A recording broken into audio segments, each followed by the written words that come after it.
Born Antoine Dominique Domino Jr. on February 26, 1928, in a shotgun house tucked into the 9th Ward of New Orleans, Fats Domino entered a world of humidity, brass horns, spicy gumbo, and beat-up pianos. The youngest of 8, he grew up in a French Creole-speaking household. His father, Antoine Sr., was a fiddler who played at weekend gatherings and passed on his ear for melody. Domino's world was built on faith, food, and music, in equal measure. At home, sounds drifted in from every direction. On the radio, Louis Armstrong. From the street, bluesmen playing for coins. In church, swelling hymns sung from the heart. And in bars, boogie-woogie pounding out of upright pianos. These were the rhythms that stirred him even before he could read or write. He was introduced to the piano by his older brother-in-law, Harrison Verrett, who gave the boy his first formal lessons. The moment Domino's small fingers hit the ivory keys, something clicked. Music wasn't a game or a fantasy. It was breath. It was as necessary as food. At 10, he would sneak into local joints, watching musicians slam their hands down on keys with a smile, a swing, and sweat on their brows. By 11, he was playing himself. He didn't read music. He didn't need to. His gift was instinctual, his memory sharp, and his hands knew exactly what they were supposed to do. As a teenager, Domino left school and began working at a mattress factory to support his family, but after hours he played piano wherever he could. On weekends he'd perform in back alley bars and house parties. Word spread fast. He could move a room without saying a word. He had a round face, a shy grin, and fingers that flew. At 19, he joined trumpeter Dave Bartholomew's band. Bartholomew became a key partner, helping refine Domino's raw talent into polished recordings. In 1949, they stepped into Cosimo Matassa's studio and laid down The Fat Man, a rollicking update of an old tune called Yonkers Blues. It sold over 1 million copies and became one of the earliest rock and roll records. That recording, with its thunderous backbeat and Domino's rolling left hand, laid a foundation for what was to come. This wasn't swing, wasn't jazz, and wasn't straight blues. It was something new, and Domino didn't just sit at the edge of it. He helped shape the sound with every verse he sang. By the early 1950s, Domino had created a sound that blended his roots in New Orleans R&B with a sugar-dusted vocal tone that cut across barriers. From Ain't That a Shame to I'm Walkin', his singles rocketed up the charts. He was one of the first black artists to sell millions of records to white teenagers.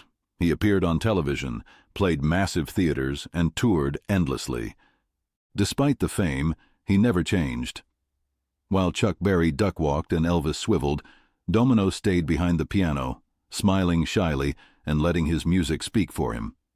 He wore a modest suit adorned only with a handkerchief and never left behind his Southern manners. From 1955 to 1963, Domino released over 3 dozen top 40 hits. Blueberry Hill, perhaps his most recognized recording, wasn't even expected to succeed. It had been covered by others, but Domino's version, recorded reluctantly at the insistence of his producer, gave the tune a new pulse.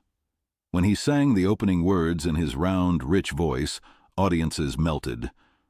Behind the scenes, he continued to work with Bartholomew, and the chemistry between them was uncanny. They knew what would click, not through analysis or commercial thinking, but by feel. Though his fame grew, Domino kept his personal life guarded. He married Rosemary Hall in 1947, and together they raised 8 children in a tight-knit household. Despite the temptations of the road, he returned to them between tours. Family came first, even as demand for his presence spiraled.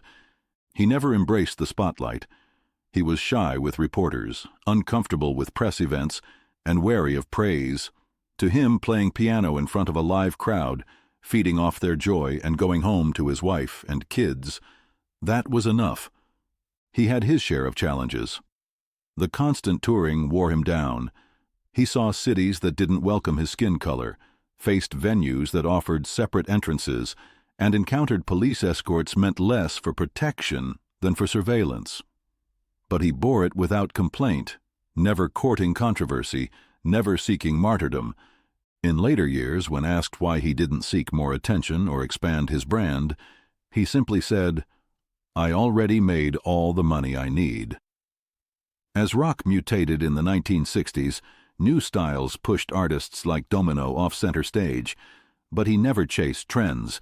Instead, he returned to smaller venues, continued to play with the same heart, and remained a fixture in New Orleans. His records may have charted less, but his shows still packed a punch. He refused to leave the city that had given him everything. When Hurricane Katrina hit in 2005, rumors swirled that he had died in the flooding. In truth, he had refused to evacuate, remaining in his house in the lower Ninth Ward until rescued by helicopter. The world held its breath until he was found alive. After the storm, Domino received awards and tributes from musicians of all ages. Paul McCartney, Bob Dylan, Neil Young, they all tipped their hats to him. Yet Domino rarely spoke of his contributions. He still referred to himself as a piano player.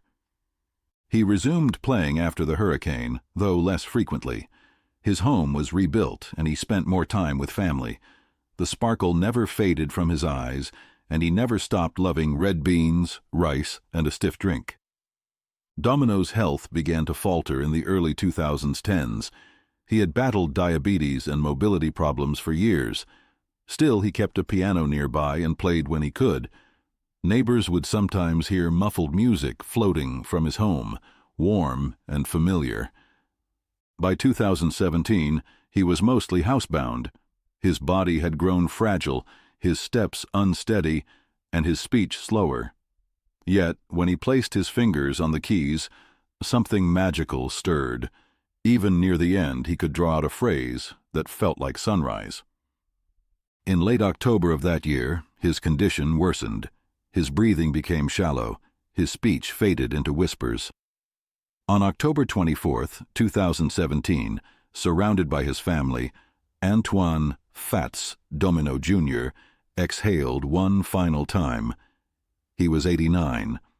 His death sent ripples through music circles, hometown diners, and old record stores. People who hadn't heard his name in years dusted off 45s and LPs and dropped the needle. Suddenly, Blue Monday and I'm in Love Again were back in the air, as fresh and full of rhythm as the day they were recorded. He was laid to rest quietly. The city mourned, but there were no grand fireworks, no arena-sized concerts. Instead, people lit candles, sang his songs in clubs, and remembered the man who never left New Orleans behind. Domino's voice belonged to another world, one where notes swayed like dancers and melodies flowed like Mississippi water. He had a way of making listeners feel like he was speaking directly to them through keys and chords rather than flowery speeches. His discography spans dozens of albums and nearly 70 singles. He never boasted about his success, though he sold over 65 million records, a number few in any genre have touched. He was among the first 10 inductees into the Rock and Roll Hall of Fame, rightfully placed next to the architects of modern sound. While others chased headlines, he stayed rooted in rhythm. He didn't need fireworks to be heard. He let the piano do the talking. Today, his songs still play at weddings, on diner jukeboxes, and in movies. His boogie-woogie licks remain part of the rock foundation. His name may not dominate pop culture conversations anymore, but when people hear that rolling piano and that smooth, rounded voice, they know exactly who it is. And they smile.